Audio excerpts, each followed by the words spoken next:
자, 먼저 우리 김성원 교수님 앞으로 모실 때 우리 박수로 맞아주시면 감사하겠습니다. 제가 구약과 문학이라는 과목을 하고 있었는데 그때 생성형 AI 3개월 무료 이용권을 이제 지원받아서 3개월 동안 우리 학생들과 사용한 결과를 말씀드리도록 하겠습니다. 구약과 문학이라는 과목에 대해서 잠깐 말씀드리면 세 가지 측면을 좀 살펴보려고 했거든요. 과목 자체는 구약 성서 이전에 메소포타미아 문명의 문학이 있었습니다. 그리고 이집트 문학도 있었고요. 그래서 나름대로 기존의 메소포타미아 문명이나 이집트 문명에서 구약 성서에 혹시 영향을 준 게 있나 없나 이런 측면을 이제 살펴보는 거고요. 두 번째는 성서 내에서 서로 성서 저자가 있는데요. 성서 저자가 뭐 오경과 같은 그런 성경 역사서는 좀 이른 시기에 작성이 되거든요. 그런데 포로기, 특별히 페르시아 시기, 대표적으로 에스더서 같은 경우는 페르시아 시대거든요. 에스더서 저자는 이미 오경하고 역사서를 안단 말이에요. 그러면 에스더서 저자가 오경이나 역사서를 어떻게 인식하고 있는가, 그것이 어떻게 반영되고 있는가를 살펴보는 측면이고요. 세 번째는 이제 교수님들께서 잘 아셨듯이 서구 문명의 이제 특히 영문학 같은 경우에 제가 죄송합니다. 독일 문학은 제가 몰라서요. 대신에 이제 파우스트 정도는 이제 소개하려고 하는데요. 파우스트 제가 다 읽지 못해서 죄송한데요. 첫 장면 보면 다 아실 거예요, 교수님들. 파우스트 첫 장면 딱 읽으면 이제 욥기 1장이 떠오르거든요. 그런 측면. 그래서 성서 이전의 고대 근동 문헌과 성서, 그다음에 성서 내에서의 상호 텍스트성, 그다음에 성서 이후에 인류 문명에 준 영향, 이런 측면에서 이제 설계된 그런 과목입니다. 구체적으로 이제 에누마 엘리시라는 메소포타미아 문명이 있는데요. 창조에 대해서 다뤄요. 그러니까 창조라는 주제에 대해서 다루기 때문에 창세기 1, 2장과 많이 공통된 그런 모티프가 나올 수밖에 없죠. 그런데 이제 학생들과 이제 살펴볼 때 주요 초점은 뭐냐면 뭐 고대 근동 문헌을 뭐 성서 저자가 뭐 얼마나 잘 활용했나 이게 아니고요. 고대 근동 문헌을 어떻게 비판적으로 수용했나 아니면 반론했나 이런 측면에서 살펴보는 거죠. 길가메시는 홍수 이야기예요. 홍수. 홍수 이야기는 이제 그냥 우리 AI에게 물어봐도 문명권마다 홍수 이야기 한두 개는 다 있을 거예요. 그 정도로 이제 보편적인 그런 문학의 이제 모티프이기 때문에 그런 길가메시. 그다음에 바알은 이제 성서 텍스트와 조금 연관성이 많죠. 왜냐하면 이 팔레스타인 지역 위쪽에 보면 고대로 말하면 우가릿이 있거든요. 우가릿 그런 문명이 있어요. 그래서 우가릿 문명의 바알. 그러니까 이 이스라엘 백성들이 주요 근거지로 삼았던 가나안 그러한 문명권에 있는 그런 신화이기 때문에 상대적으로 잘 알고 있을 수밖에 없습니다. 성서 저자들이. 특별히 이제 시편에 보면 시편에서 이제 하나님에 대한 묘사와 바알 신화에서 이제 바알에 대한 묘사가 겹칠 때가 있어요.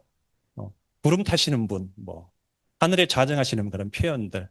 그다음에 천둥과 우레소리.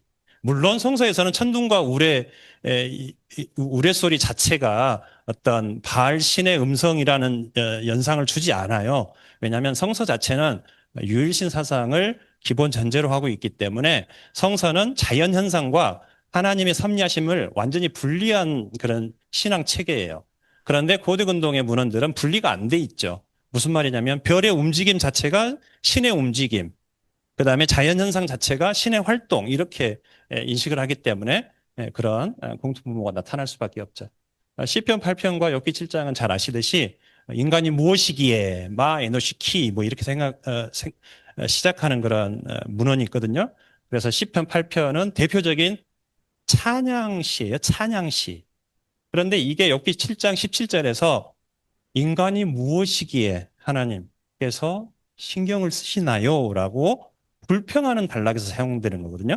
무슨 말이냐면 시편 8편의 저자는 찬송하기 위해서 마 에너지 키를 사용하는 거예요. 하나님, 우리 인간이 뭐라고 이렇게 저희를 이렇게 훌륭하게 하셨나요? 라고 찬양하고 있는데 똑같은 표현을 욥기는 불평할 때 아니 대체 인간이 뭐 신경 쓰실 일이 있다고 인간에게 신경 쓰시나요? 라고 전혀 다른 상황에서 이제 같은 표현을 쓰기 때문에 이런 현상은 이제 독특하죠. 에스더 7장과 이제 사무엘하 12장은 제가 사례 연구 때 말씀을 드리도록 하겠습니다. 파우스트 말씀드렸듯이 파우스트 첫 장면 보면 욥기 연상시킬 정도로. 무슨 말이냐면 욥기 보면 천상의 장면이거든요. 사탄이 등장해서 보고하는 거예요. 그리고 심지어는 하나님과 딜을 합니다. 무슨 말이냐면 이렇게 했을 때 욥이 어떻게 하는가 보시죠라고. 그리고 그거를 이제 하나님께서 수용하시는 그런 모티프가 이제 욥기 1장에 드러나고 있는데 파우스트도 그런 장면으로 이제 시작을 합니다. 이런 측면에서 이게 이제 원래 제가 디자인되었던, 제가 디자인한 게 아니고요. 디자인되었던 수업의 목적입니다. 그런데 이제 에듀테크를 생성형 AI를 어떻게 활용할 수 있는지를 이제 학생들과 사용하면서 여러 가지 경험을 했었는데요. 학생들이 어떻게 반응을 했는지 11월 17일이니까요. 그래도 한 2달 가까이, 만 한 달 가까이 이제 사용한 시점에 학생들에게 좀 물어봤어요. 어떤 점이 가장 활용해서 어떤 점이 가장 좋았느냐? 방대한 유제를 정리해 준다거나 개념을 설명해 줬을 때. 개념을 설명해 줬을 때 이 표현은 뭐냐면요. 구약 그 과목이라는 것 자체가 여러 가지 용어가 나오잖아요. 그러면 그 용어에 대해서 학생들이 이제 이 용어가 무슨 뜻이냐라고 이제 AI한테 물어봤을 때 얼른 답을 해주어서 그게 이제 좀 많이 유용했다. 이제 이런 표현입니다.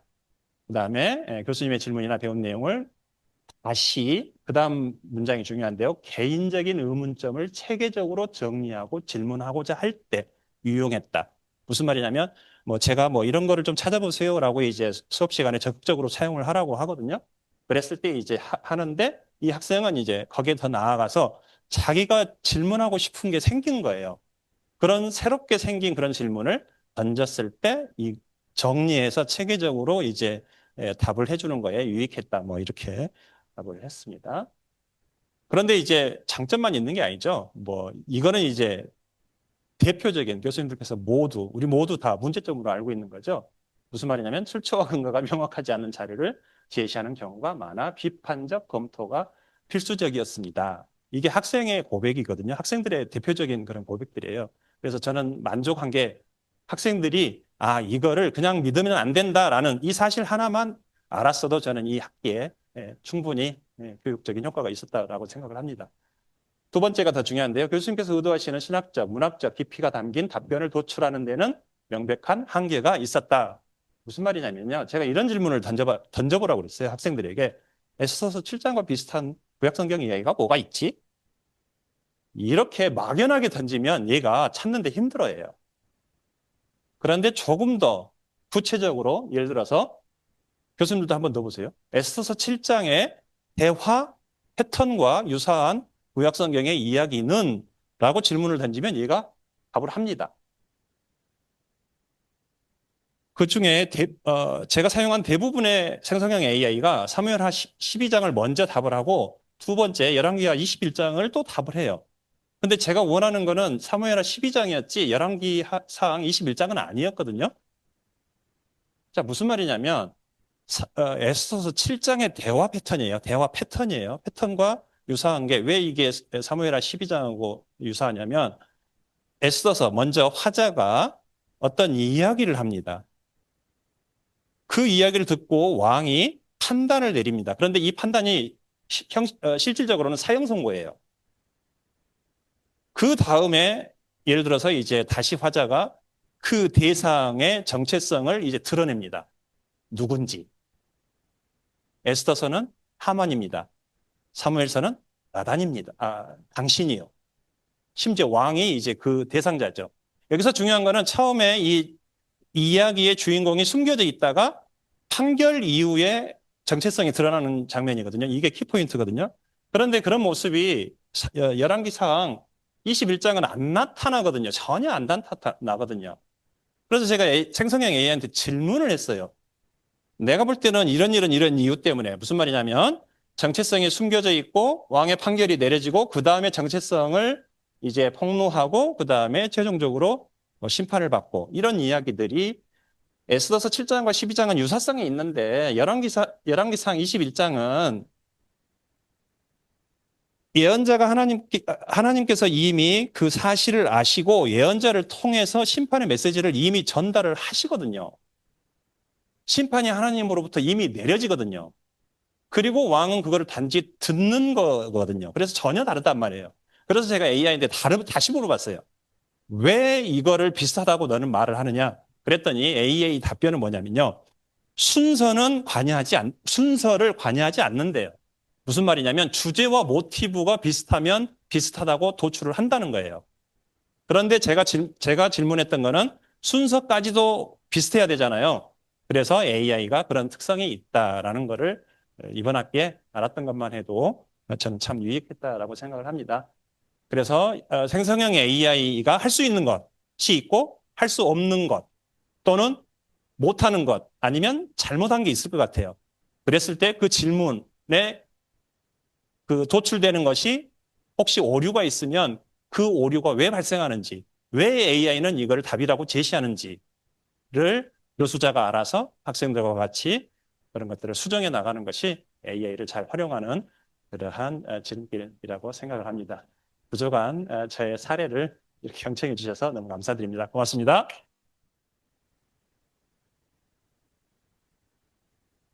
안녕하세요. 곧바로 이어서 에듀테크 기반 수업 사례 발표 두 번째 하겠습니다. 제가 에듀테크 기반 수업을 하게 된 수업의 제목이 English for Global Citizenship이라는 수업이었습니다. 그래서 이 수업은 교양영어 선택 수업이었고요. 한 10명에서 이제 20명 정도의 학생들이 보통 듣고 있습니다. 제가 사용했던 핵심 도구가 두 가지입니다. 하나는 패들렛이고요. 그 다음 거는 Grammarly라는 AI 툴입니다. 패들렛은 수업의 운영을 위한 편리성을 위해서 사용을 했고, Grammarly는 수업의 컨텐츠를 높이는데 교수자와 학습자가 편리하게 사용할 수 있는 도구이기 때문에 사용을 하게 되었습니다. 그래서 여러분들도 많은 교수님들도 알다시피 패들렛은 디지털 학습 허브로 이런 이렇게 자료라던가 과제 가이드라인을 전체적으로 볼 수 있도록 맵처럼 보여줄 수 있는 도구이고요. Grammarly는 내가 쓴 영어의 아웃풋, 페이퍼를 제출했을 때 AI가 피드백을 주는데 흔히 우리가 생각할 때 뭐 제미나이나 챗GPT보다 좀 더 영어 교육적 측면에서 피드백을 주는 AI 툴입니다. 제가 수업에서 주로 사용하는 활동이 시사 기사나 그것을 바탕으로 한 비판적 사고 토론, 또 문법, 개념 이런 수업들이 있었고요. 특별히 이 도구를 활용할 때 있었던 이벤트가 여기 워커힐 호텔에서 했었던 글로벌 HR 포럼이었는데 그것을 수업으로 이어갔기 때문에 그 활동도 잠시 보여드리도록 하겠습니다. 자, 패들렛을 사용할 때 가장 좋았던 거는 전체 수업의 전 과정을 저는 이런 식으로 이렇게 도입, 전개, 정리, 평가를 한 번에 다 볼 수 있도록 이렇게 칠판에 다 미리 올려둡니다. 그래서 학생들이 그 전에 자기가 어디에 무슨 파트를 참여해야 되는지 알고 거기에 올리도록 업로드하는 방식으로 시작합니다. 그래서 여기 아마 자세히는 안 보이지만 처음에 시작할 때 디스커션 스타트 할 때 아티클을 번갈아 가면서 올리는데 이제 학생들이 올리고 그거에 그 자료를 미리 다 공유를 하게 됩니다.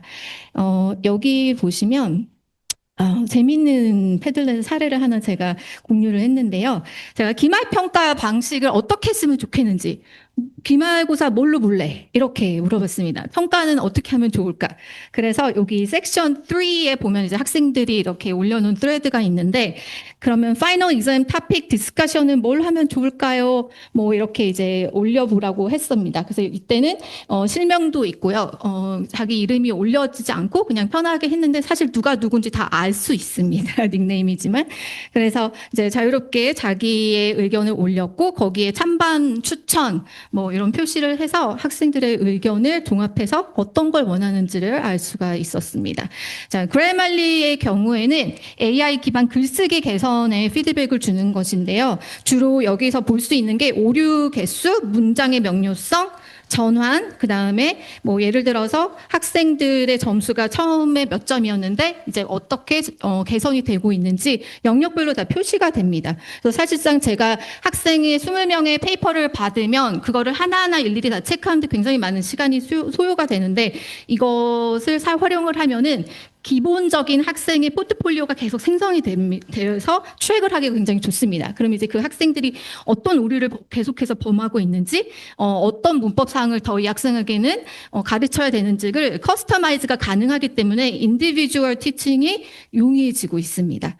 그래서 이렇게 이제 학생들이 페이퍼를 올리고 학생들을 스스로 먼저 보기 전에 제가 먼저 AI를 돌리는데, 이 그래말리를 유료 버전과 무료 버전이 있는데, 사실 무료 버전은 깊이가 조금 낮습니다. 그렇지만 뭐 철자법이라든가 기본적 문법은 다 잡아내고, 유료 버전은 좀 비싸가지고 제가 사용을 못하고 있었는데 한 달에 30불이에요. 그래서 이제 30불을 이제 내고 활용을 하면은 그 안에 문장의 톤, 뭐 고급 스타일의 문법, 이제 이런 것까지 다 봐주기 때문에 아마 교수님들도 만약에 활용하시면 굉장히 유용하실 것 같습니다.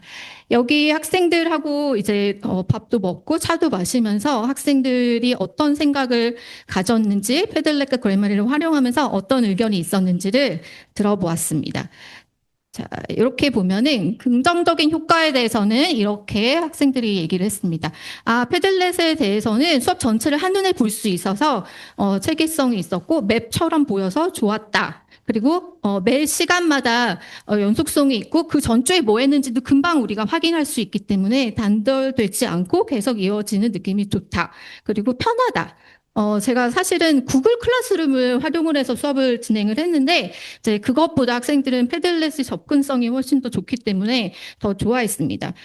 그렇지만 또 이 학생들은 어쨌든 글을 올리면서 다른 사람의 글을 보게 되기 때문에 비교하는 심리에 좀 부담이 되었던 것이 있고, 또 글을 잘 쓰는 친구들이 많아서 심리적으로 부담이 있었다라고 하였습니다. 왜냐하면 한국말로 올려도 돼요라고 이렇게 말을 했는데 한 친구가 이제 영어로 올린단 말이에요. 그러면 이제 나머지도 영어로 올려야 되나 하면서 이제 그런 좀 심리적인 부담이 좀 있었습니다.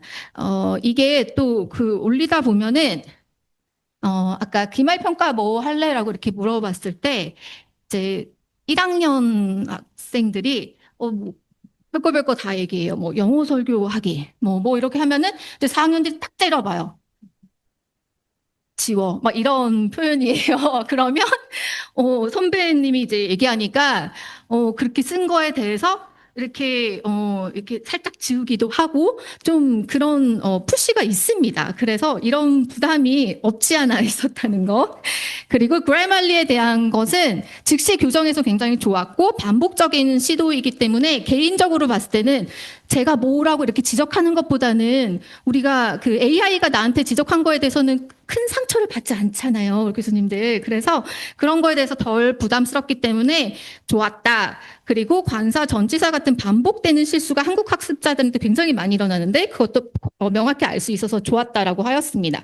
그러나 이게 인간적 상호작용이 아니기 때문에 1대1로 얘기하는 교수자의 피드백이 사실은 더 내가 생각할 수 있는 힘을 길러주는 것 같다. 그리고 의존성이 이게 나보다 얘가 더 잘하니까 모든 아웃풋에 대해서 신뢰하는 그런 좀 텐den시가 있습니다. 그래서 그게 유의할 점이라고 하였습니다. 그래서 한 학생이 이렇게 말했습니다. AI 피드백을 이해하고 선별적으로 활용하는 능력이 필요함을 스스로 인식하였습니다. 되게 좋은 성찰이었다고 생각합니다. 저의 성찰을 이제 마지막으로 말씀을 드리려고 합니다. 에듀테크를 사용하는 건 저는 굉장히 좋아합니다. 그리고 편리함을 좋아하기 때문에 많이 사용을 하려고 하는데 다만 이게 학습자들마다의 차이가 굉장히 크고 또 인간 대 인간의 그 피드백을 학생들은 여전히 원하고 있습니다. 그래서 교수님의 관심과 사랑이 이제 AI로 다 전달이 되진 않는다. 그래서 결국은 그것을 활용을 하되 이게 내가 먼저 이해를 하고 학생들한테는 다시 한번 그거를 이렇게 곱씹어서 내주는 것이 필요하구나. 다시 말하면 시간은 더 드는 것 같습니다. 네, 이상입니다. 새해 복 많이 받으시길 바랍니다. 예, 발표를 맡게 된 성교신학과 남성혁입니다. 연구 배경과 필요성에서는 우선 관계적 상호작용이 코로나 이후에 약화되었고 지금 세 가지 HT 알고 계신가요? 하이터치, 하이테크, 홀리스틱 디알러지 세 가지가 선언적으로 되어 있는데 지금 교수님들 표정을 봐도 그거였구나 하시는 분들도 있으실 정도로 학교의 정책과 실제 수업과의 연계점들이 아쉬운 부분들을 이 프로젝트들이 좀 보완하지 않는가 생각을 합니다. 그래서 통합 프레임의 부재라고 되어 있는 부분이 사실 3HT를 이제 다른 말로 설명한 것입니다. 결국은 어떻게 연결하고 조절할 것인가의 문제를 제 연구에서는 좀 접근해 보고 있습니다. 그래서 혁신 교수법으로 가야 할 것들을 생각을 결국 하면 여러분이 이미 다 알고 있는 것처럼 그동안 해왔던 강의 중심의 전통적 교수법과 또 앞으로 해야 될 것을 비교했습니다. 참여적이고 성찰적이고 적용해야 된다라는 걸 알고 있고 학습자 중심이고 학습 확장 도구로서 AI나 여러 가지 기술들을 써야 한다라는 걸 알고 있지만 그것들을 어떻게 연결할 것인가가 사실 교수자들에게는 끊임없는 도전이 되는 것으로 알고 있습니다. 그래서 이 연구를 통해서 지금 이 연구는 뒤에 향후 과제도 제시하겠습니다마는 기본적으로는 시작점에 해당되는 발표가 되겠습니다.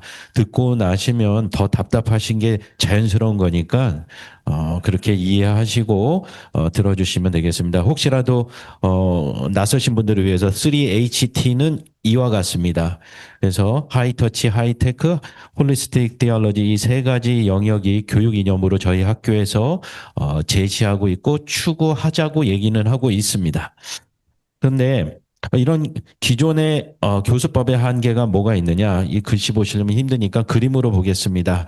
이 그림에 보시면 우선 기술 중심으로 가다 보면은 효과에 대한 이야기는 하는데 관계나 영성이 이제 분절화되어서 아쉬움이 있고요. 관계 중심으로 가다 보니까 상호작용은 강화될 수 있겠는데 결국은 평가를 할 때는 또 이 부분들이 부족함을 드러내게 됩니다. 또 활동 중심으로 홀리스틱 디얼러지로 이제 가게 되면은 참여도는 증가할 수 있지만 결국 신학적으로 통합하는 데 어려움을 겪고 있다는 거죠.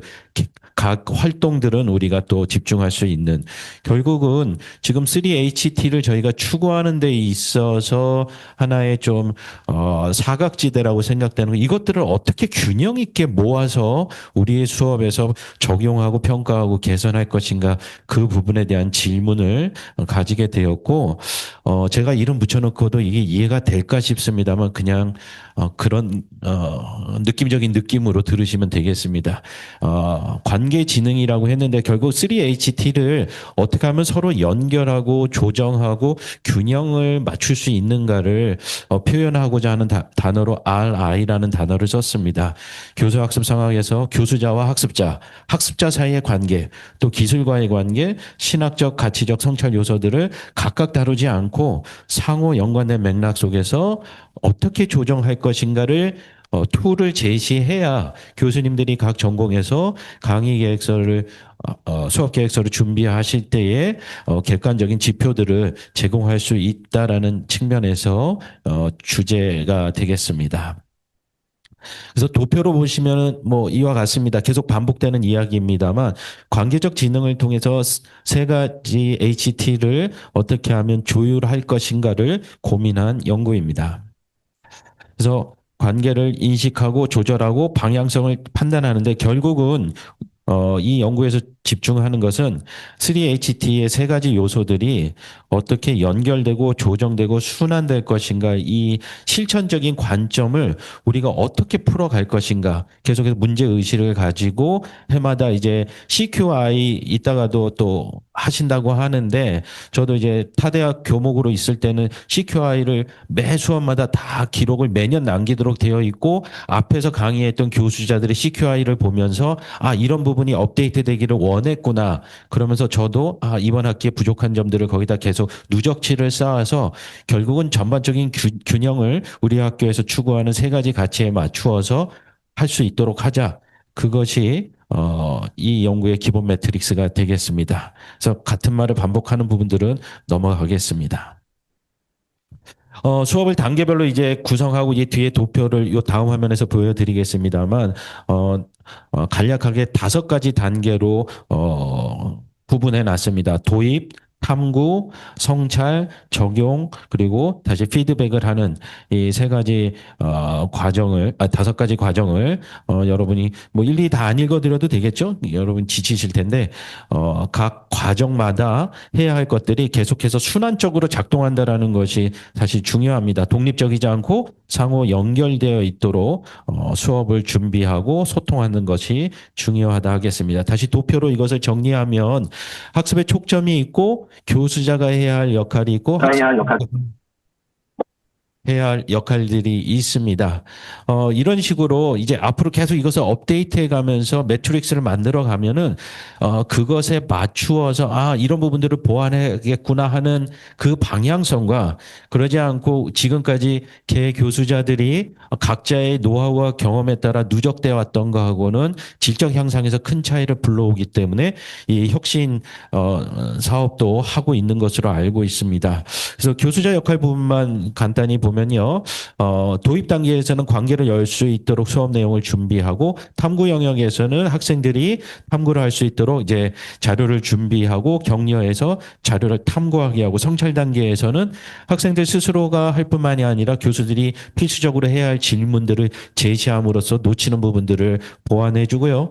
그다음에 교수자의 피드백과 또 학습자 활동에도 나와 있는 학생들의 과제 수행에 대한 것들 실제적으로 지금 저희 학교는 상대적으로 종합대학에 비해서는 인원이 많은 편은 아니라고 저는 개인적으로 생각해요. 물론 제가 학부를 해서 그런지 모르겠습니다. 신대원은 인원이 더 많은 줄 아는데 이번에 대학원 수업에서 한번 좀 없던 경험을 했는데 석사 과정에서 학생들이 가장 좋아했고 반응이 있었고 자료를 공유해 달라고 요청했던 게 뭐냐면 학생들이 냈던 과제들을 분석하고 통계를 내서 제가 한 세션 정도 할애해서 PPT로 그거를 다시 피드백을 제공했던 시간입니다. 그래서 저는 해야 된다고 생각을 했지만 그동안 못해서 죄책감에서 용기를 내서 했는데 학생들이 하는 얘기는 다른 수업도 거의 피드백을 안 해준다라는 몇몇 학생들의 얘기를 여기 안 오신 분들 얘기겠죠? 그래서 이 피드백에 대해서 학생들이 되게 목말라 하는구나. 일방적인 강의 전달이 아니라 실제적으로 이번 학기에 제가 겪었던 일이기도 합니다. 그거에 따라서 이제 다시 학생들의 과제를 업데이트할수록 도와주고 특별히 이제 세미나나 그런 학생 발표 위주의 수업에서는 특별히 공유와 환류 단계가 훨씬 더 중요한 것 같습니다. 또 제가 이번 대학원 수업에서도 물론 이제 학부 과정에 초점을 맞춰야 되지만 이러한 것들이 대학원 과정에서는 논문 주제로 발전하는 데 큰 도움이 되고 학부 학생들은 졸업 이후에 대학원 전공 선택이나 진학에 큰 도움이 되는 것을 개인적으로 경험했습니다.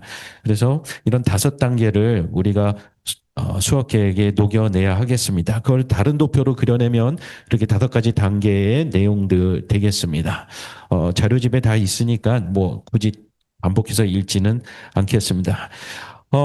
이 과정들을 통해서 새로운 접근이라고 써놨지만 이미 우리가 다 알고 있는 거죠.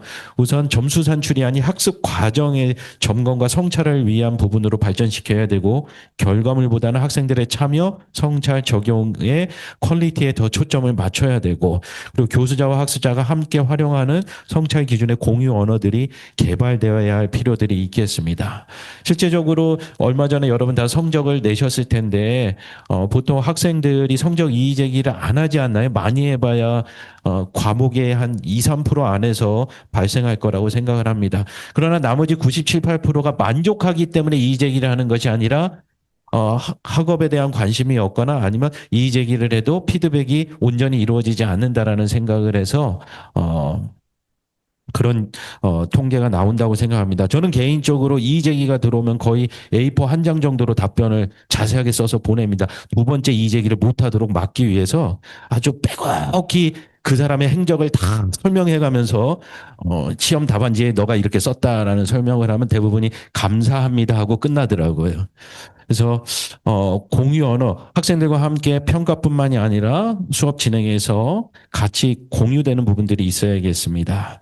그래서 하이터치, 하이테크, 홀리스틱 디얼러지 이 3가지 영역에 대해서 평가의 기준을 정하고 또 거기서 우리가 어떤 부분을 관찰해야 되는지 자료에는 질문들도 있습니다만 제가 봐도 그 질문이 아직 완성본이 아니라는 생각이 듭니다. 그래서 계속해서 여러분이 CQI나 또 피드백을 통해서 업데이트를 해주시면 그런 루브릭들이 계속 발전해 갈 필요가 있다. 이번 발표로 끝나는 문제가 아니다라는 생각이 듭니다. 그래서 이번 프로젝트 하기 전에 급하게 한 18명의 교수님과 학생들 합쳐서요. 그래서 간단한 파일럿 설문조사를 했습니다. 그래서 뭐 충분한 설득력이 있는지 모르겠지만 이러한 프로젝트를 하려고 한다 했을 때 우선 첫 번째로는 단계를 구분해줘서 뭔가 명확해진 부분들이 수업 설계에 도움이 된다라 답해 주신 분이 있고요.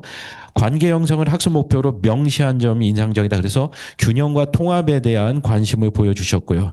그다음에 AI가 목적이 아니라 학습을 돕는 도구로 설명된 점이 좋았다라고 기술적인 측면을 답변해 주신 분도 있습니다. 교과목 적용 방안은 넘어가겠습니다. 제가 시간 아껴야 이상주 교수님이 더 많이 하실 수 있으니까. 수업도요, 여기 보면 뒤에 화면까지 6가지 유형에 대해서 우리가 3HT를 어떻게 각 항목별로 앞으로 발전시켜야 할 부분들이 이 부분들을 구체적인 이제 문항으로 발전시켜야 됩니다.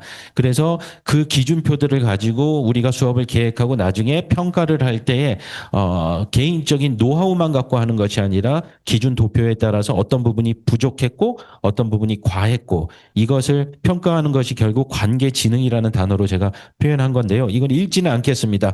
그러나 여러분에게 이걸 제시하는 것은 이제 여기는 6가지 유형이지만 여러분 가운데는 또 이것을 또 혼합해서 쓰시는 분들도 있을 겁니다. 그러면 그 기준점들을 어떻게 해서 적용할 것인가.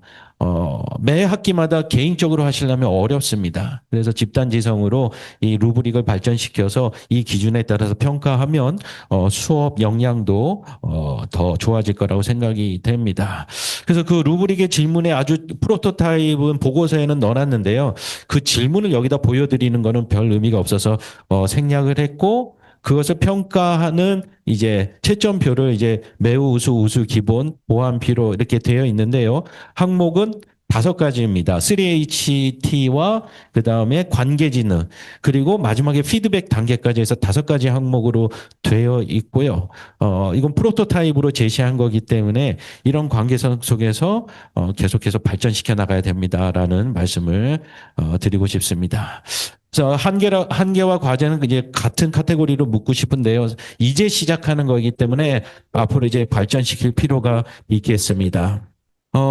파일럿 조사를 통해서 한 거는 소수를 했기 때문에 계속해서 우리가 피드백 설문조사를 통해서 이 루브릭을 업데이트 시킬 필요가 있습니다. 관계지능 여러분 들으셨지만 지금 아마 그래서 그게 뭐 하라는 건지 그 질문 던져지는 게 정상이고 그에 대해서 세부 사항들이 앞으로도 계속 개발될 필요가 있겠습니다. 그리고 앞에서도 이미 기술에 대한 얘기하실 때 반복적으로 나오는 얘기지만 이 인공지능 사용에 대한 윤리와 신학적 쟁점들을 더욱 연구할 필요가 있겠습니다. 예. 이렇게 해서 뭐 맺은 말은 형식적으로 써놓은 거기 때문에 제 발표는 여기서 마무리하겠습니다. 감사합니다. 예, 안녕하세요. 이상조 교수입니다. 저는 역사시나 영역에 있어서 기술 융합형 하나의 방법론을 좀 도입해봐서 한번 하면 좋겠다 생각을 해서 연구를 좀 해보려고 열심히 노력했는데 이 연구 결과에 대한 이해도가 제가 얼마큼 있는지 스스로도 많이 회의적이긴 합니다만 그러나 노력했다라는 의의를 두시고 여러분 함께 같이 고민하는 시간 가졌으면 좋겠습니다. 기본적으로 이 관심을 갖게 된 이유 중에 좋은 점 하나는 사실은 뭐 다 아는 것처럼 역사 신학 영역은 교회사 영역은 원전에 읽은 게 가장 중요한 영역입니다. 이거 무한대 모든 언어의 한계를 초월해서 고대로부터 현대 이르기까지 모든 원진을 다 읽을 수 있는 툴이 AI를 통해서 구현되었다라는 거죠. 단적인 예가 요런 거예요. 제가 이제 독일의 한국 연구재단처럼 독일에도 독일 연구재단이 있어요. 네, FG라고요.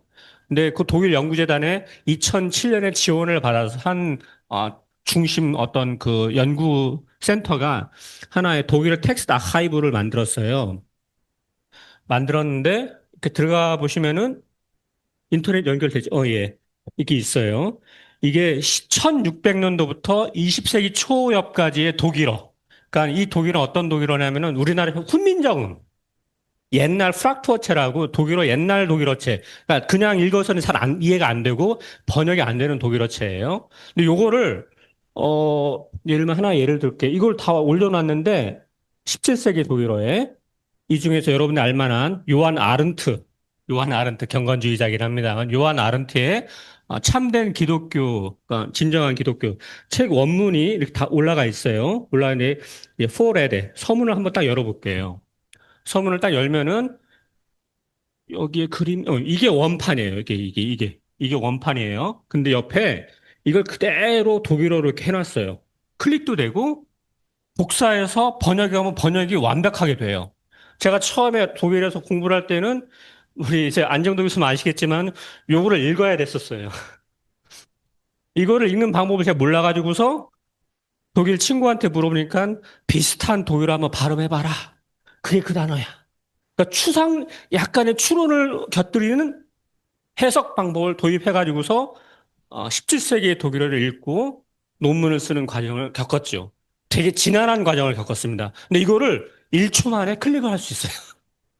이런 시스템. 근데 이건 단순한 방법입니다만 이쪽 오른쪽에 보면은 여기 트란슬리테라티어 텍스트 그다음에 노말리지어 터 텍스트 이렇게 클릭을 하면은 요거는 제가 활용법을 정확히 모르겠는데 이게 디지털 아카이브의 장점인데 개념어를 이 텍스트 안에서 어떤 개념의 공통부분을 찾아내면 다 찾아낼 수 있고 그다음에 이걸 시스템화틱 바꿀 수 있는 여러 가지 상호 연관계를 만들어 놓은 거예요.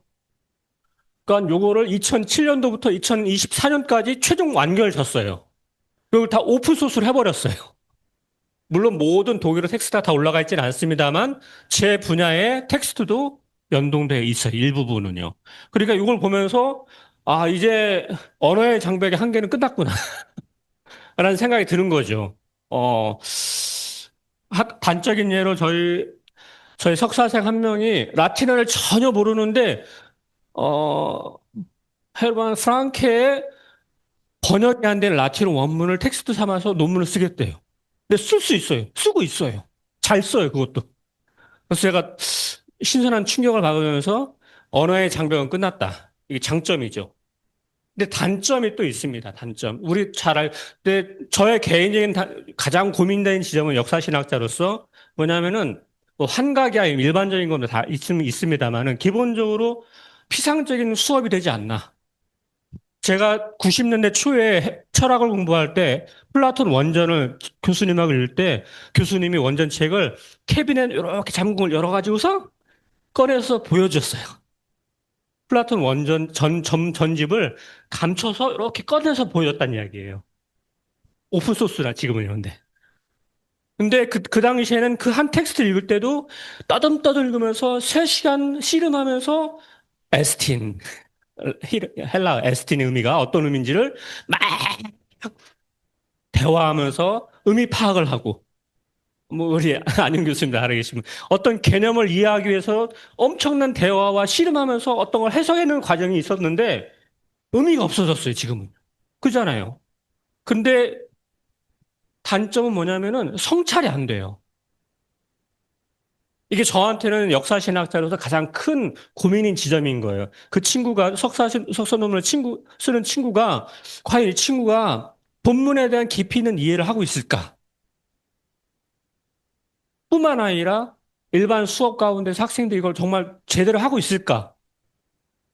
교수인 저조차도 급할 때는 세컨더리 같은 경우 노트북 LM을 통해서 원하는 본문만 딱 캐치하고 물론 알고 있기 때문에 캐치할 수 있는 능력이 있습니다만 이게 일반화될 경우에는 학습의 질은 퀄리티는 무지 낮아지겠구나.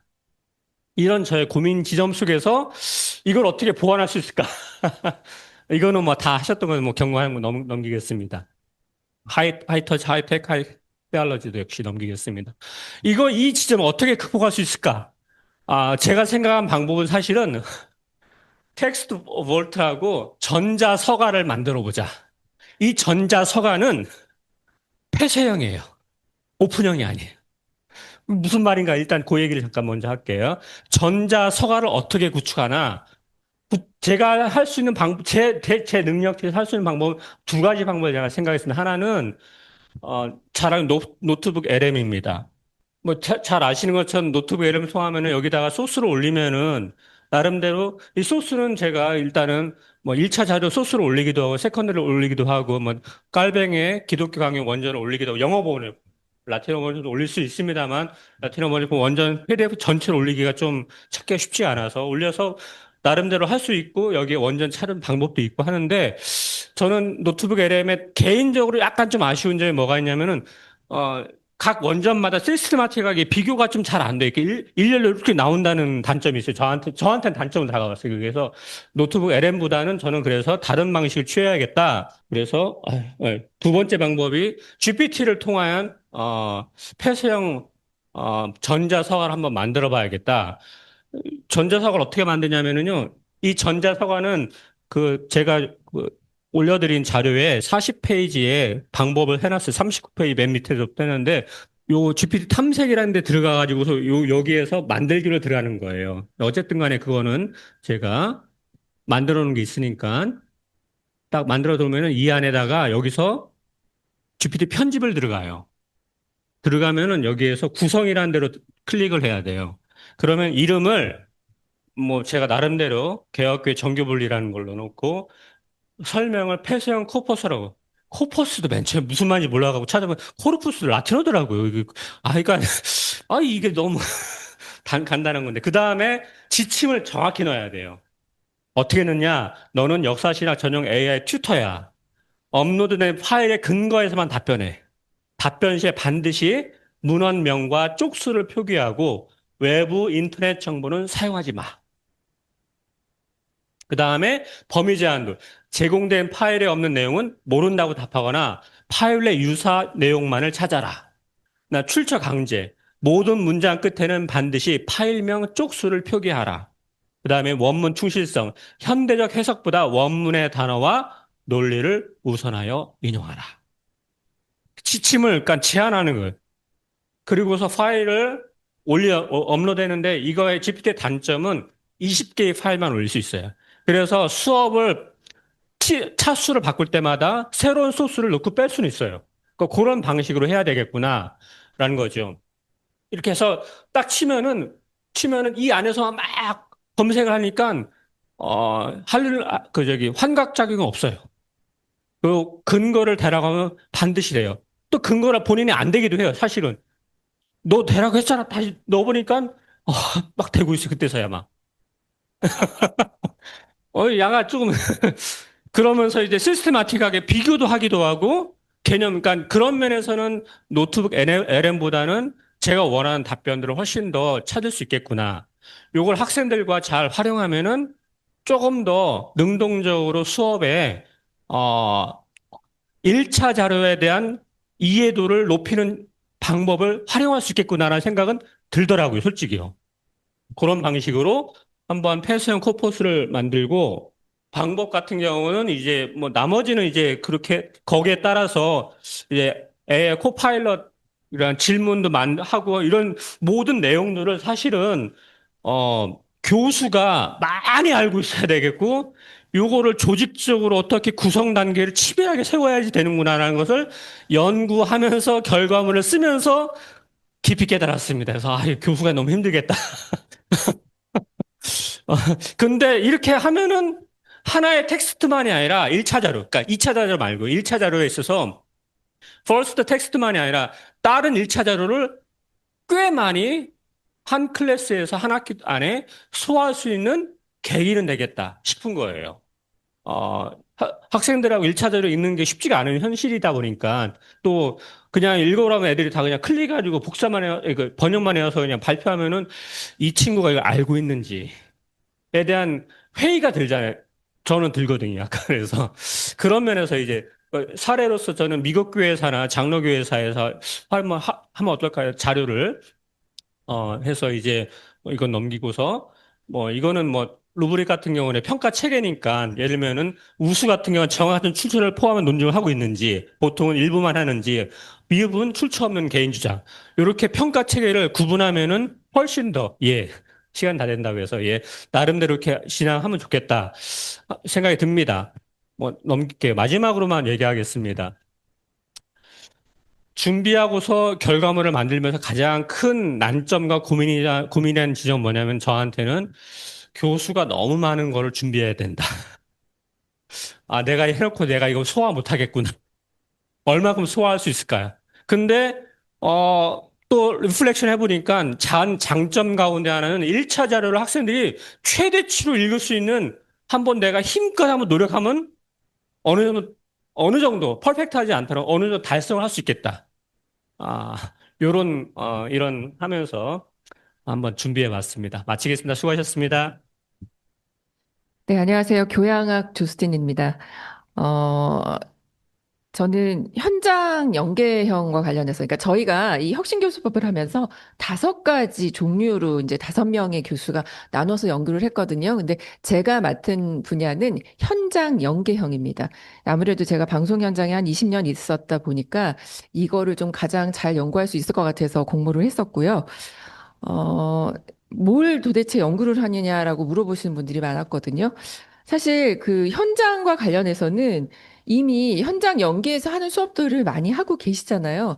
계신데, 저희가 이제 이 혁신 사업을 하면서 3H가 계속 나오고 있어요. 그래서 이 3H란 연관을 해서 수업 설계를 하고요. 그다음에 그 수업 설계를 한 게 저는 이제 미디어 수업을 가지고 연계를 했지만, 용어만 조금 바꿔서 제가 여러 가지 툴킷을 만들어 놓은 게 있거든요. 그러면 그걸 가지고 교수님들의 그 수업에 맞게 사용하실 수 있도록 그런 툴킷을 좀 제작을 해놨습니다. 그래서 그걸 사용하실 수 있도록 하는 것까지가 제가 하는 역할인 것 같습니다. 뭐, 이 연구를 하기 위한 뭐, 이 배경이나 이런 것들은 다 이미 아시는 내용들일 거고요. 교실과 현장 사이에 간극이 많이 존재하죠. 다른 교수님들은 어떠실지 모르겠는데 저는 이제 현장에 학생들을 보내는 경우들이 많이 있거든요.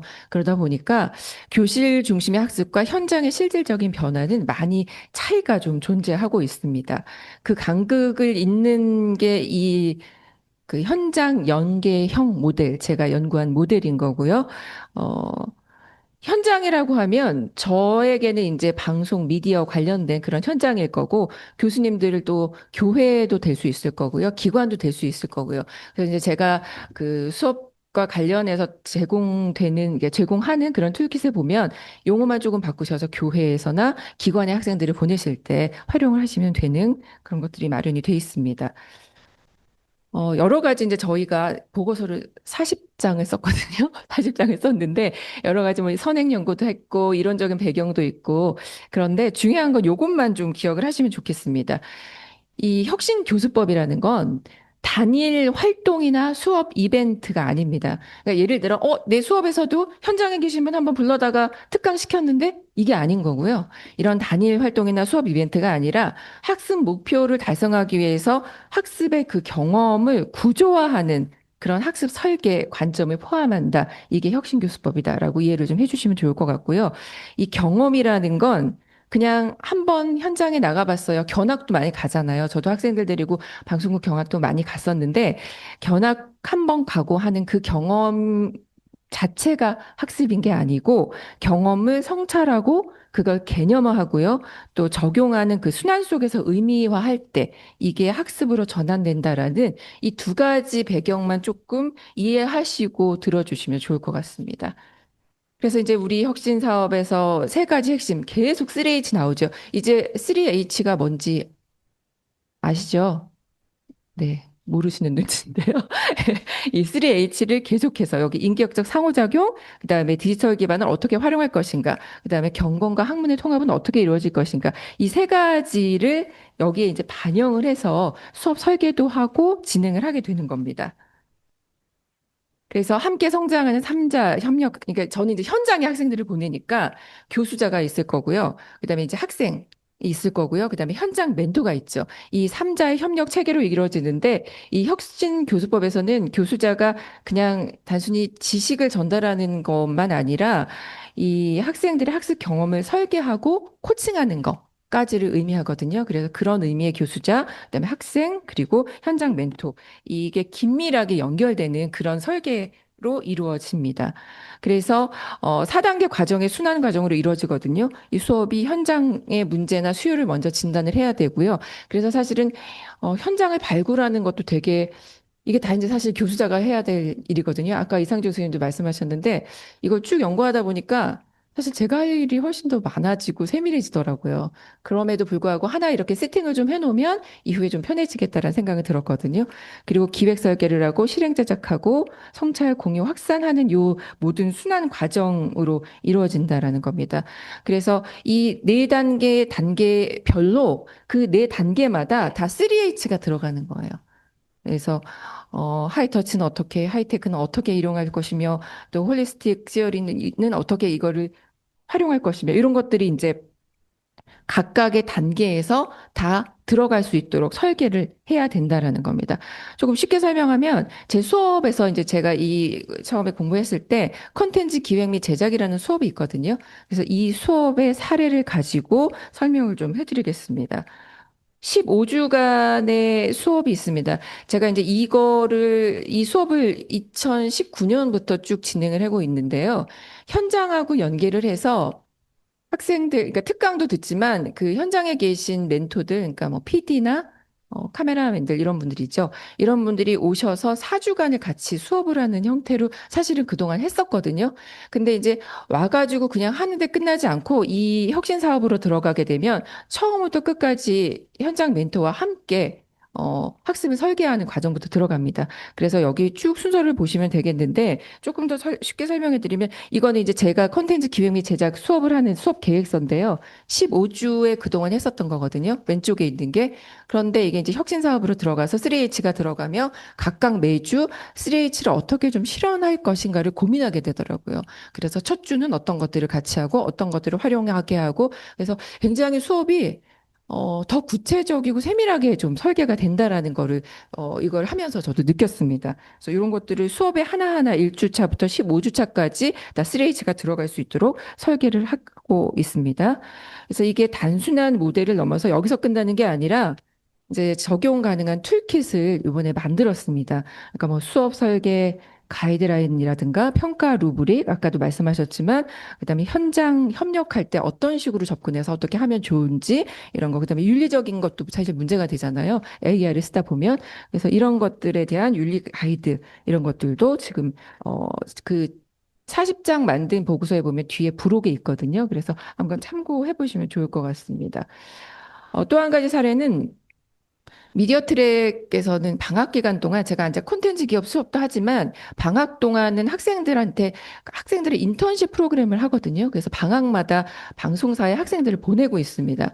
보내고 있는데 이게 현재 있는 왼쪽에 이제 두 장이 기업과 우리 학교와의 그 대외 협력체에서 만든 협약서거든요. 협약서가 있고 그 옆에는 현장에서 학생들을 평가하는 나름의 기준이 있어요. 그리고 출석 체크하는 이게 지금 현재 인턴십 프로그램에서 이용이 되고 있습니다. 그럼 이제 인턴십 공고가 나면 면접 후에 그 교학처장님하고 저하고 면접을 봐서 선발을 하고요.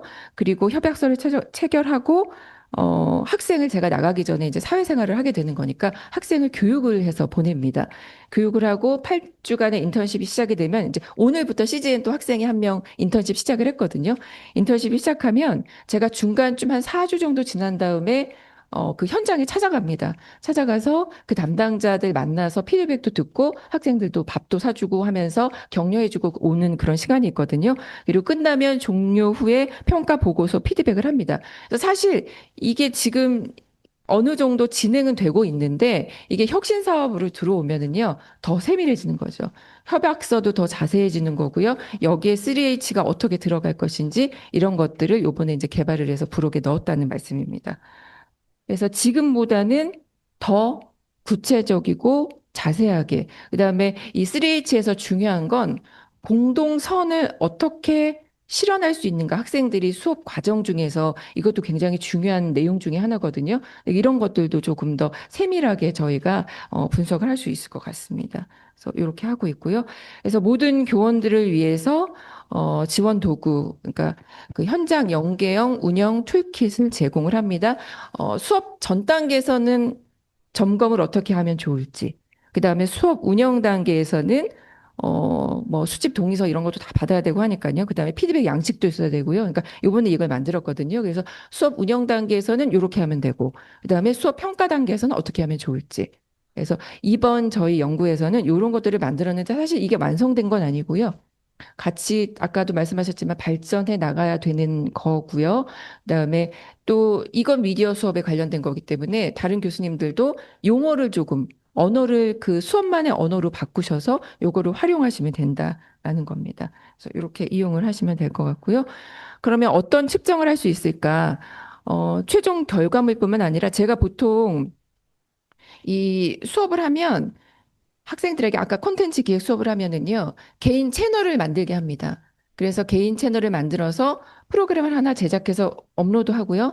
그 다음에 팀별 과제는 뭐냐면 쇼츠를 만들게 하거든요. 근데 이제 대부분 주제를 개인 콘텐츠 그 채널은 개인 채널이다 보니까 개인과 관련된 하고 싶은 열정적으로 하고 싶은 그런 주제를 가지고 만들었었고, 그다음에 쇼츠는 학교 홍보 쇼츠를 주로 만들게 했었어요. 그거 나중에 또 학교에서 쓸까 해서. 그래서 그렇게 만들었었는데, 여기에 이제 이 3H가 들어가면, 사회적인 참여라든가 공동선을 어떻게 학생들이 더 고민하고 그걸 컨텐츠화 할 수 있는가까지도 또 확장할 수 있게 된다라는 겁니다. 그리고 아까도 계속 말씀하셨지만 결과 중심이 아니라 이 혁신 사업은 또 과정 중심이거든요. 그래서 요 네 가지 역량, 기획력, 협업 커뮤니케이션, 그다음에 디지털 AI. 저 미디어 수업이다 보니까 이건 사실 많이 활용하고 있고요. 그동안은 AI로 그 영상 만드는 건 안 했었거든요. 근데 이제 지난 학기부터 요것도 하기 시작했습니다. 그리고 신앙, 윤리적인 성찰은 어떻게 하면 좋을지에 대한 이런 연구들을 했습니다. 그래서 학생들이 이런 그 현장 연계형의 3H가 적용된 수업을 하게 되면 책임 있는 창작자로 성장을 할 수 있게 되지 않을까 하는 기대를 해보고요. 이게 이제 단순한 기술 숙련을 넘어서 좀 책임감 있는 그런 창작자로 나아갈 수 있지 않을까라는 기대를 좀 해봅니다. 그래서 대학과 파트너 모두에게 새로운 가치를 창출을 하게 된다라는 거고요. 현장도 마찬가지예요. 현장도 우리 학생들을 보내보면 학생들이 참 잘하거든요.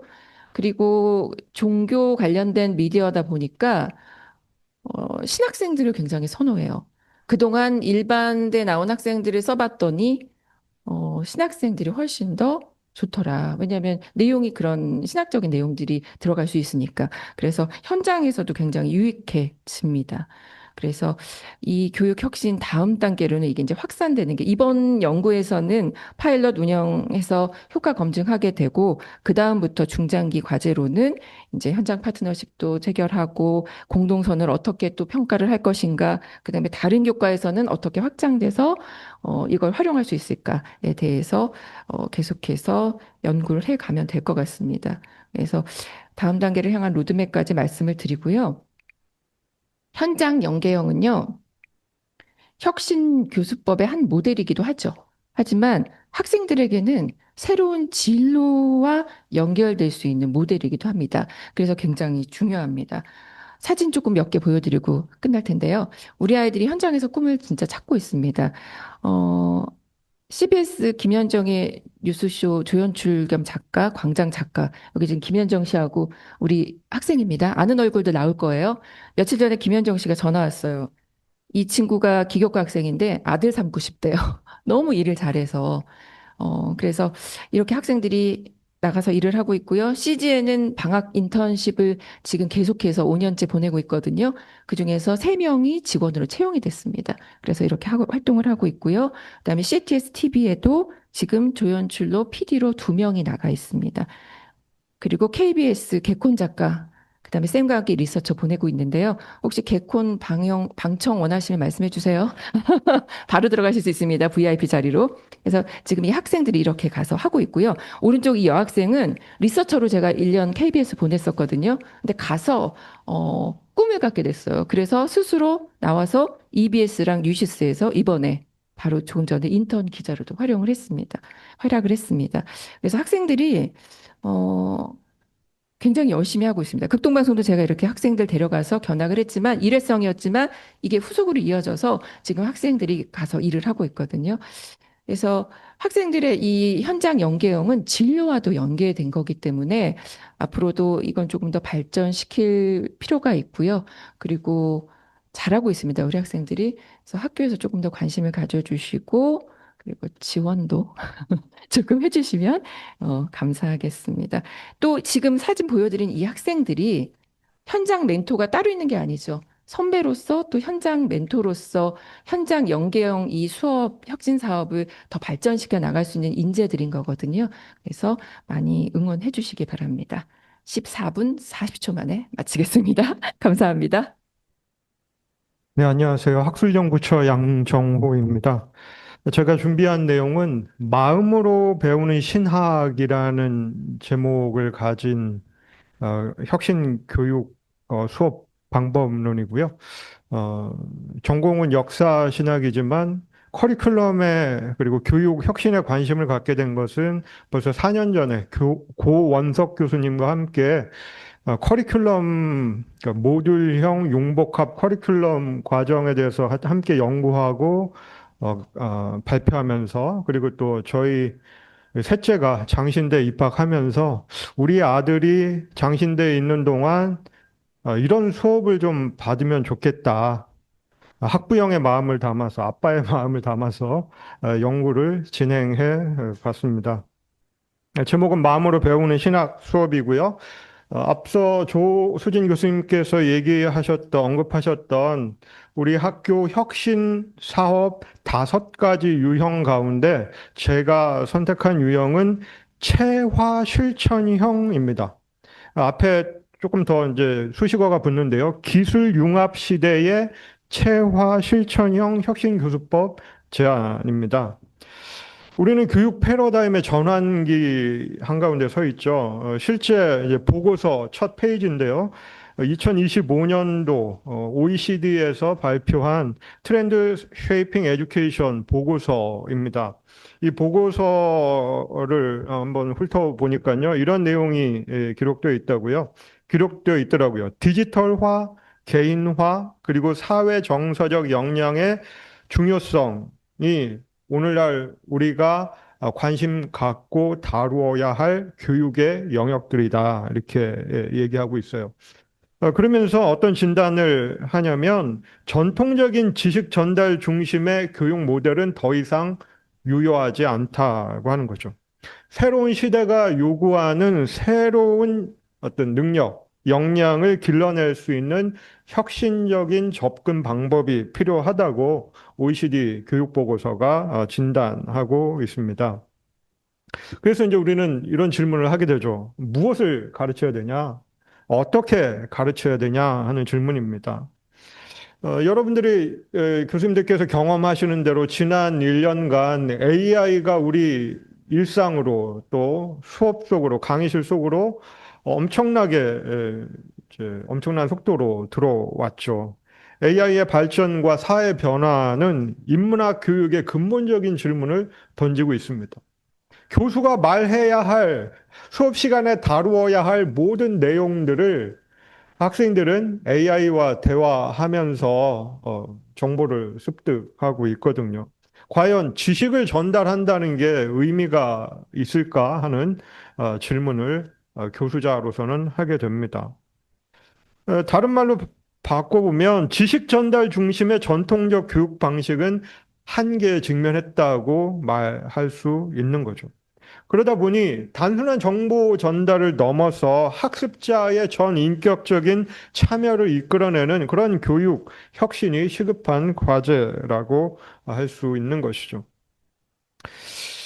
시대의 변화 앞에서 우리가 해야 할 질문 2가지를 말씀드렸죠. 하나는 무엇을 가르치느냐, 하나는 어떻게 가르치느냐였습니다. 무엇을 해당되는 내용을 생각하다 보니까 AI 시대를 우리가 맞이하고 있는데 단순한 정보 전달 혹은 콘텐츠의 내용이 백과사전 혹은 인터넷 검색을 통해서 알아낼 수 있는 것이라면 의미가 없다는 거죠.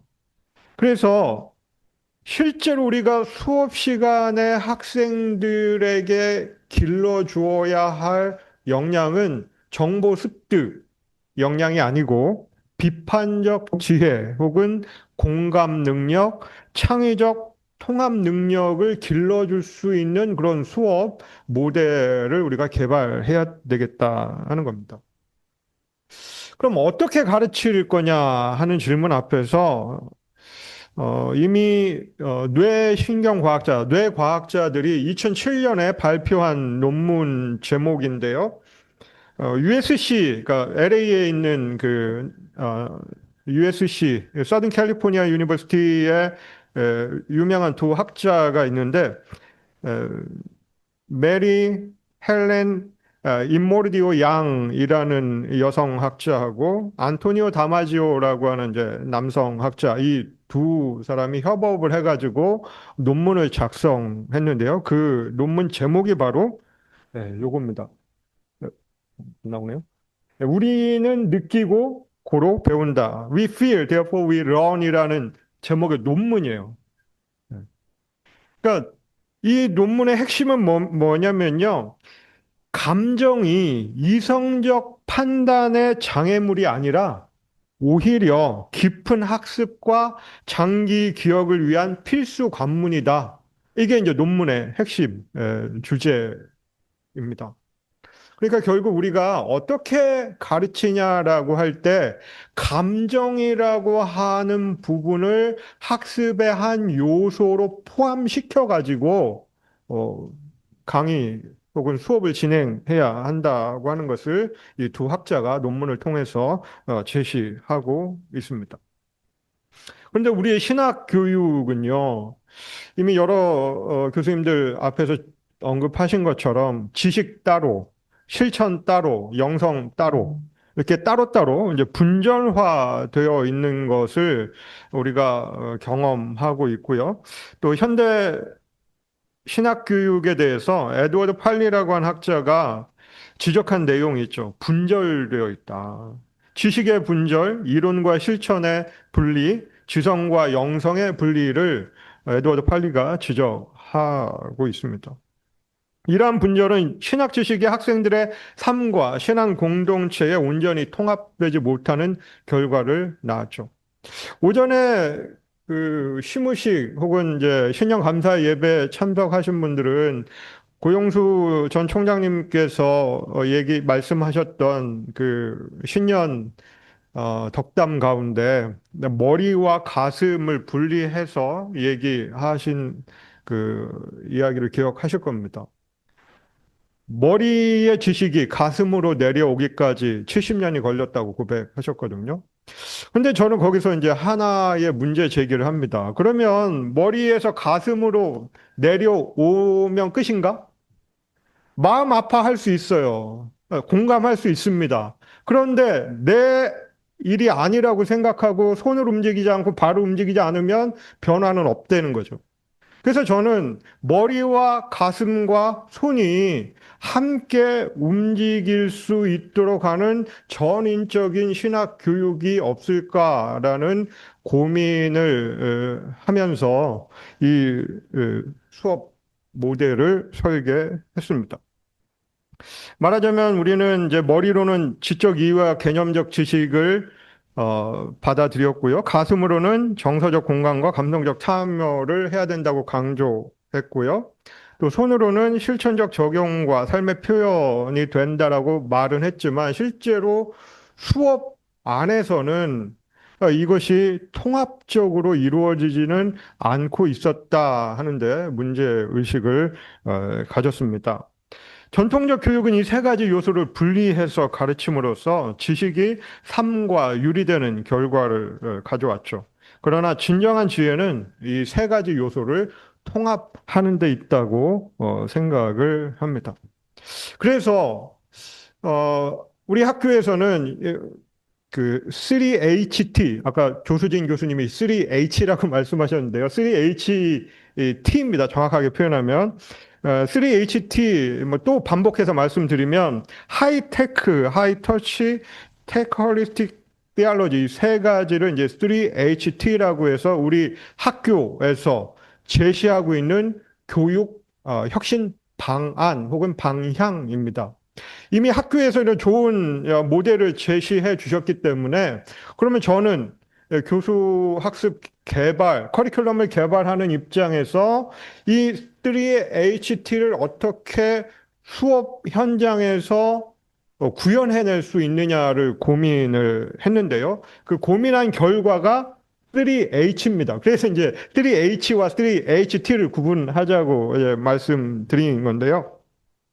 이 구분하기 이전에 이제 우리가 수업을 통해서 학생들에게 요구하는 혹은 우리가 수업이 다 끝난 이후에 기대하는 기대치가 뭐냐 하는 것을 짚고 넘어갈 필요가 있을 것 같습니다.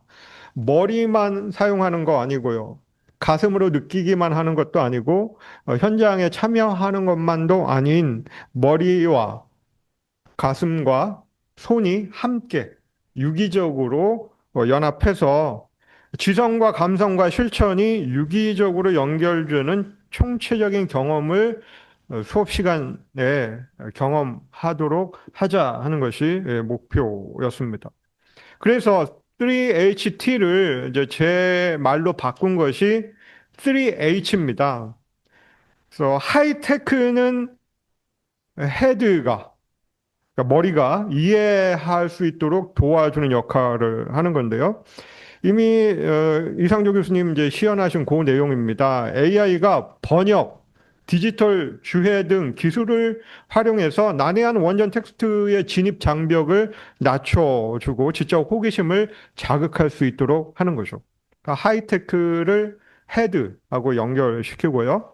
그다음에 하이터치는 하트하고 연결시킵니다. 이제 감성 혹은 저는 이제 정동이라는 표현을 쓰는데요. 감정 이전에 감정의 흐름을 지칭하는 에너지의 흐름.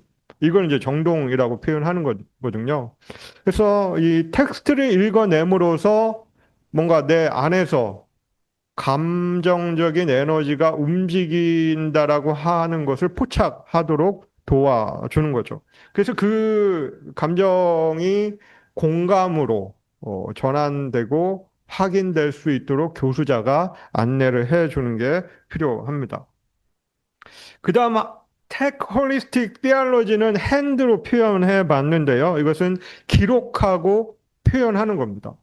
그러니까 3HT를 head, heart, hand로 바꾸어서 수업 시간에 적용할 수 있도록 한 것이 어떻게 보면 제가 오늘 여러분들에게 제시해 드릴 수 있는 가장 큰 어떤 이제 소스라고 이렇게 표현할 수 있을 것 같습니다.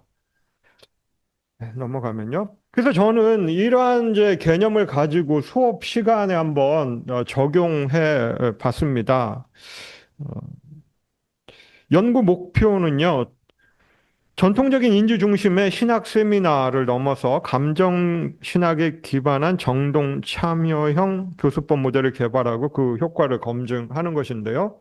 제가 지난 학기에 맡았던 수업 가운데 하나가 중세사 세미나입니다. 그 가운데 중세 사상사에 해당하는 두 세션을 파일럿 수업으로 전환해가지고 실제 두 세션의 수업을 진행했습니다. 왜 중세 사상사를 이제 파일럿 수업으로 잡았냐면요. 라틴어 원전을 읽는 어려운 수업이라서 진입 장벽이 굉장히 높은데 이 학생들에게 이 좌절감을 느끼게 함으로써 정동의 움직임을 최대치로 끌어올리는 거죠. 네, 그래서 실제로 수업 시간에 학생들에게 제시했던 라틴어 원문입니다. 에리우게나의 페리피세온 일부를 가져다가 이제 학생들에게 보여주고 이제 좌절을 느끼게 하는 거죠. 그러나 이제 여기서 끝나는 게 아니라 좌절하지 마라. AI가 도와줄 거다. 그러면서 이제 수업에 들어가서 이제 디지털 인문학을 활용한 텍스트 분석을 했고요. 그 다음에 이제 정동적 글쓰기와 성찰적 글쓰기를 학생들로 하여금 적어보도록 이렇게 했습니다. 단계별로 얘기해 보면요. 1단계에서는 AI로 텍스트의 문을 여는 작업을 했고요.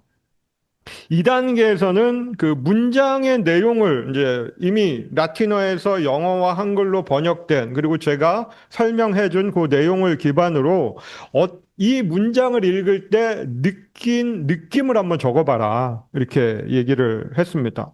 그리고 이 텍스트가 무엇을 말하는지, 그리고 이 텍스트가 당신에게, 학생들에게 어떤 울림을 주는지를 이제 질문하고 적어 보도록 한 거죠.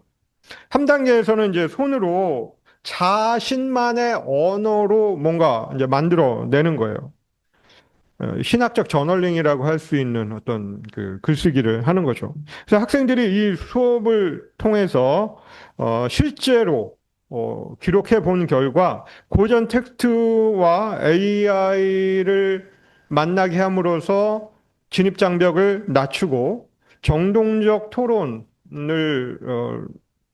진행함으로 해서 자신들이 의 언어로 글 쓸 수 있는 어떤 자료들을 제공한 다음에 실제로 쓰게 해 봤습니다. 이 수업을 통해서 나름 확인할 수 있었던 결과는 AI를 통해서 학습 장벽을 극복할 수 있었고요. 실제로 글을 써보면서 자기 주도 학습 능력을 습득할 수 있었다고 하는 거죠. 그리고 개인화된 학습 경험을 학생들이 경험할 수 있었다고 하는 겁니다. 그래서 이 라틴어로 된 텍스트를 대하는 학생들이 AI를 활용해서 진입장벽을 낮추고 교수자가 정확하게 번역할 수 있도록 도와주고, 단순히 텍스트를 번역하고 읽어내는 것뿐만 아니라 그것이 목회에 혹은 개인의 삶에 어떻게 연결되는지 글로 씀으로 인해서 자신들의 신학을 만들어가는 하나의 그 틀을 제공할 수 있었다고 하는 거죠. 그래서 이러한 이제 저의 수업이 단순히 교회사 수업으로만 끝나는 것이 아니라 성서학이나 선교신학이나 조직신학, 실천신학 모두에 적용 가능한 형태로 번역될 수 있다고 저는 생각을 합니다. 그래서 우리 장로신학대학교가 교육 혁신 사업을 추진하면서 이제 인간 중심적 혹은 이제 학습자 중심의 혹은 기술 친화적인 또 실천을 지향하는 이런 통합적인 학습을 강의실에서 이루어질 수 있도록 이렇게 하면 좋겠다고 생각을 해보면서, 마지막 지식에서 지혜로 전환하는 그런 통합적인 수업, 정동에 기반한 마음으로 배우는 신학 수업이 우리 학생들에게 실제로 경험되면 좋겠다 하는 말씀을 드리면서 제가 준비한 내용을 마치도록 하겠습니다. 감사합니다. 네, 선교신학에서 섬기고 있는 이성곤입니다. 제 그 연구에 있어서는, 제가 이제 수업했던 내용들, 이게 이제 시작이 될 때가 10월 초로 제가 기억을 하고 있는데, 그때 마침 저는 이제 사례를 학생들이 발표하는 그런 시간을 이제 시작하게 되는 그런 기간이었거든요. 그래서 그 사례 발표를 하면서 어떻게 조금 혁신적으로 할 것인가 이런 것을 고민하면서 했었는데, 가장 주안점이 뭐였냐면은 학생들이 발제하는 과정들을 진행을 한 다음에 마지막 20분의 시간을 강의실 안에서 학생들에게 주었습니다. 조별로. 그리고 조별로 그 안에서 학생들이 배웠던 것들을 신학적 성찰을 하고 그것을 녹음하게 했어요. 그리고 그 녹음한 것을 녹취록으로 이 강의실에 다 올리게끔 했습니다. 그래서 서로 그것을 볼 수가 있었고요. 중요한 거는 그것을 교수자가 읽어보고 그 다음 시작하는 시간에 그 성찰한 내용에 있어서 일일이 다 피드백을 주는 거죠. 그러면은 그 시간들을 통해서 학생들과 또 저와 같이 상호작용하는 그런 시간을 저도 느꼈고 학생들도 느꼈다라는 이 부분이 저는 키포인트거든요. 그 부분은 조금 이따가 학생들의 그 설문조사 결과를 통해서 보면 알 수 있겠습니다. 제가 연구한 분야는 사례 기반 학습이거든요. 케이스 베이스드 러닝이라고 해서 사례 기반에 대한 부분인데, 과목이 디아스포라 선교학이었습니다. 지금 전 세계적으로 3억 명이 넘는 디아스포라가 있고 우리나라에만 해도 275만 명이 넘는 그 다문화 인구들이 있는데 그분들을 통해서 이루어지는 to, through, beyond라고 우리 그 선교학에서는 이야기하는데 이루어지는 선교의 방식이 아주 다양하게 나타나는 거죠. 그거를 입체적으로 어떻게 볼 것인가에 있어서는 다양한 사례를 봐야지 그것들을 볼 수 있기 때문에 그런 발표 위주, 발제 위주의 수업을 좀 2학기 때 그 후반부에서는 주로 진행을 하려고 했었습니다. 이거를 진행하면서 PUTS형 CB의 5단계 프로세스로 사례를 제시하고 그 사례는 교재 사례를 중심으로 하게 되었고요. 한국 디아스포라와 유대인 디아스포라 또 아랍계 디아스포라 아주 다양한 그 디아스포라 사례들이 있기 때문에 그것을 제시했고 사례를 분석하고 신학적으로 성찰을 하고 성찰의 방식은 아까 설명드렸던 방식입니다. 실천 방안을 도출하고 함께 공유하고 그것에 있어서 일일이 피드백을 제시해주는 방식으로 진행을 했습니다.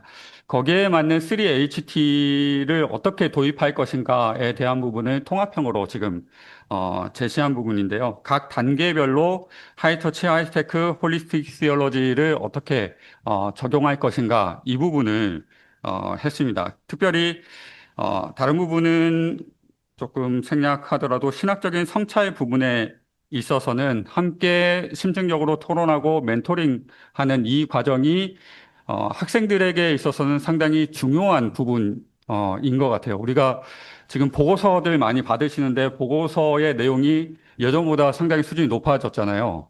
그리고 어떨 때는 저보다 더 잘 쓴 것 같은 그런 느낌이 드는 보고서들을 막 받게 되는데, 그러니까 보고서 자체가 신뢰가 잘 안 되더라고요. 그러면서 어쨌든 강의실 안에서 뭔가 학생들하고 결판을 지어야겠다 이런 생각이 좀 들어서 그런 성찰적인 것들을 쓰게 하고 함께 나누는 시간을 가졌는데 교수자가 쉽지는 않습니다. 학생들이 녹취한 것을 보내오면은 한 조당 대여섯 페이지가 되거든요. 8조 오면은 40 몇 페이지가 돼요. 그러면은 그것을 읽어봐야 되는데 읽어보는 것도 AI가 도움을 줍니다. 그래서 노트북 LM이나 이런 것들을 활용해서 그래서 공통적으로 이야기하는 부분들 그리고 특징적으로 다르게 이야기하는 부분들을 가지고 집중적으로 특징적으로 다르게 이야기하는 부분들은 어떤 내용들을 이야기했는지를 조금 세팅화하면은 그거를 여러분들이 조금 공통적인 부분과 다른 부분 특별히 다른 부분에 있어서는 어떤 부분이 더 달랐나 라는 이런 부분들을 볼 수 있어서 활용을 하시면은 좋을 것 같습니다. 학생들에게 피드백을 한번 들어봤어요. 그래서 시범 운영 결과에 있어서 전반적인 만족도는 4.7, 그리고 조별 활동 참여도, 특별히 팀플하는 거 학생들이 싫어하잖아요. 거기에서 만족도가 상당히 낮게 나오는데 저는 좀 높게 나왔습니다. 4.8점도 나왔고, 그리고 신학적인 성찰 효과, 그 20분의 성찰 시간이 어떠했냐라는 것도 4.6점으로 나왔고요. 학생 피드백들에 대한 부분들을 보면은 마지막 부분들 피드백 시스템에 대한 부분만 언급을 해드리면 교수자의 상세한 피드백이 이해도 향상과 5개념 교정에 결정적인 도움을 줬다라는 게 이제 학생들의 피드백으로 나온 내용이었습니다. 개선 요구도 있었는데 어떤 것을 원하냐면 아무래도 이게 사례 중심이기 때문에 현장에 있는 분들하고 뭔가를 상호작용하는 것들이 더 많았으면 좋겠다라는 이 이야기를 하고요. 그리고 디지털 도구를 제가 이제 마음껏 좀 써봐라. 뭐 노션이나 패들렛이나 이런 것들 너희들 조별로 모임할 때 마음껏 써봐라. 이렇게 이야기를 했는데 그러면 어떻게 사용하는 것인지 좀 알려주세요. 첫 시간에 그런 것들을 좀 설명하는 시간이 필요할 것 같아요. 라는 이런 이제 피드백이 좀 있었어요. 그게 이제 제 생각에는 교수님 개별적으로 그런 것들을 하는 것도 중요하지만 저희도 한계가 있잖아요. 그 도구적인 활용에 있어서. 그래서 학교적으로 그런 것들을 학생들이 활용하는 것들을 준비를 하면 어떨까 이제 그런 생각이 들었습니다. 그리고 구체적 상황에서의 적용 훈련과 실제 해결 방안 도출 과정이 필요하다라는 이런 이야기 나왔고요. 이제 그 녹취록의 한 부분을 가져온 건데 이것은 그 제가 프린트물에 다양한 그 사례들을 적어놨거든요. 그거는 참고를 하시면은 좋겠습니다. 그래서 앞에서 피드백 시스템에 대한 부분들을 1, 2, 3, 4단계로 해서 말씀을 이미 드렸던 과정을 도식화하면은 이렇게 4단계로 좀 나눌 수가 있겠고요. 교과목 설계에 있어서 그래서 저는 원래 4주간 동안에 조별로 8개 조를 발표할 수 있도록 했는데 이게 반응이 좋아서 지금 조금 수정을 했습니다. 그래서 전반부 1주차부터 7주차에는 강의 중심으로 하지만 8주차부터 15주까지, 14주까지는 조별 활동들을 하는 게 좋겠다라고 그렇게 판단이 돼서 이것을 반영해서 좀 수정을 했고요. 기말 평가에 있어서도 보고서를 이제 조별 보고서를 받지만 개별 보고서를 받는 방식은 조금 지양하고, 아날로그 방식으로 수업 시간에 들어와서 직접 시험을 보는 방식을 저는 좀 선호해서 그 방식을 좀 추천을 하는 바입니다. 관련되어져 있는 하이테크에 있어서는 노션이나 뭐 캔바나 패들렛이나 이런 것들을 활용하는 게 학생들한테는 조금 효과적인 것 같다라는 그런 생각이 들었습니다. 그래서 학생들의 그런 피드백을 반영을 해서 개선 방향을 어떻게 할 것인가에 대한 부분들을 좀 반영을 해봤는데 피드백 프로세스를 이거는 제도화하는 게 좋겠다. 이제 저는 개인적으로 좀 그런 생각을 하게 되었고요. 그리고 현장 전문가를 우리가 1년에 2번 특강을 이렇게 할 수 있나요, 교수님들? 그렇기 때문에 현장 전문가를 매번 모셔서 뭔가 특강하는 것은 상당히 쉽지 않은데 학생들이 조별로 사례를 뭔가 준비할 때 현장 전문가들을 조금 연결시켜서 커뮤니케이션을 하면서 그것들을 준비할 수 있게끔 하는 이런 방식은 도와줄 수 있겠다라는 생각이 들었습니다. 그리고 AI 도구를 활용하는 방법들, 현장 문제를 해결형 과제로 가져와서 실제적으로 지역교회나 국제교회의 이런 현안들에 대한 결과물들을 그분들에게 드리고 함께 상호작용하는 이런 방식을 좀 생각을 해봤습니다. 네, 평가 및 피드백 체계는 이거는 뭐 교수님들의 나름의 방식들이 있기 때문에 이제 저의 예를 이렇게 가져온 거고요. 마지막으로는 향후에는 지금 제가 제시한 이 사례 기반의 이 방식이 조금 우리 교수님들이 원하신다면은 이런 것들을 좀 활용하실 수 있게끔 다른 과목으로 좀 확대 적용했으면 좋겠다라는 생각이 들었고요. 학습 효과에 있어서 실제적인 데이터나 이런 것들을 기반으로 하는 방식이 이루어지는 것들이 좋을 것 같다라는 생각이 들었고요. 그리고 이 사례가 계속해서 뭔가 중구난방으로 이렇게 모아지는데 뭔가를 데이터베이스화해서 이것들을 계속해서 축적해 나가는 그런 시스템 자체가 조금 필요할 것 같다라는 생각이 들었습니다. 마지막으로 BUTS형 CBL 모델은 경험과 학문의 통합을 실현하면서 복잡한 현대 세계에서 선교적 사명을 감당할 실천적 지혜와 신학적 통찰을 갖춘 사역자 양성에 기여할 거라 그렇게 확신합니다. 이것으로 마치도록 하겠습니다. Together, PUTS